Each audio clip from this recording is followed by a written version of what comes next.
Hey guys, so I can't remember if I presented my first current event in class or not, so I'm just going to make a video again, just in case. This article was titled, Does English Language Learner Classification Help or Hinder Students? Which isn't something that I've thought of before. When thinking about their classification, we normally just immediately are labeling our students as ELLs, and we don't really think about whether that label is helping or hindering them. We just know that that is their label, and we begin thinking of ways to incorporate interventions and how to change their education plan for them, since they are known as ELLs. We don't really think about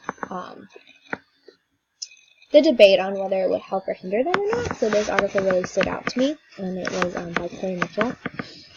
So it involves students who are close to being proficient in English. So the hindering research only is about those students that are far enough developed in English so they could be close to being either proficient in English or still labeled as an ELL.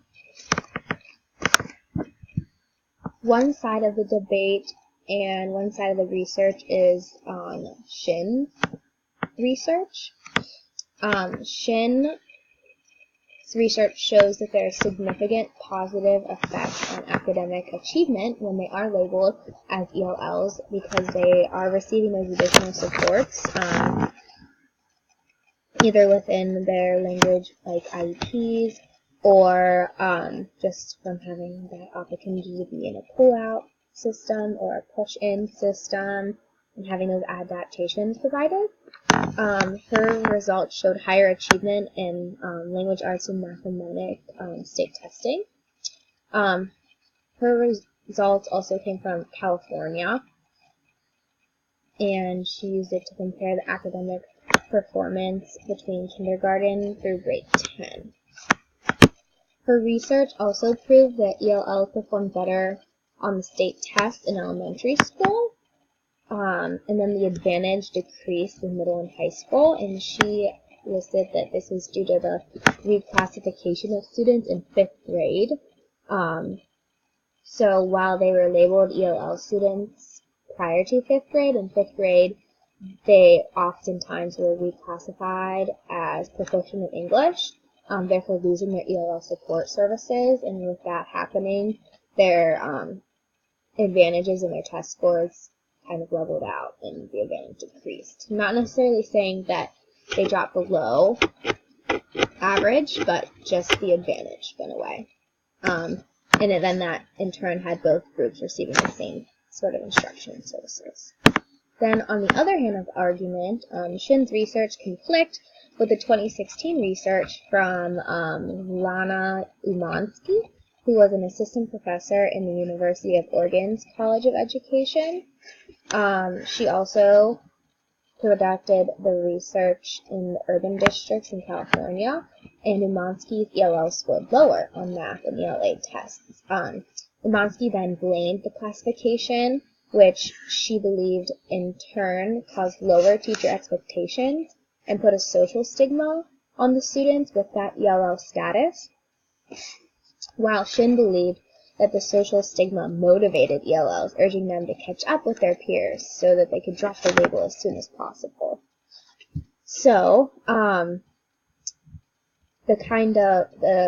the moral of the article is that ELL classification should be carefully interpreted and generalized. You have to know your students, and I know that's something that we say every time we talk about a certain subject or skill, but in all realization, you need to know your students, and you need to know whether they need those ELL supports or not, regardless of the social stigma. It's what the student needs. And then it's really important to realize the effect on ELL classification can vary across different settings. District to district, schools within the district can compare, classrooms within certain schools, and then even it can compare and vary across individual students based on their levels and needs. So that was an interesting article, I thought, because we don't really think about the classification itself. We're just kind of waiting to see if they qualify or not, and not whether the classification of being labeled in yellow would hinder them.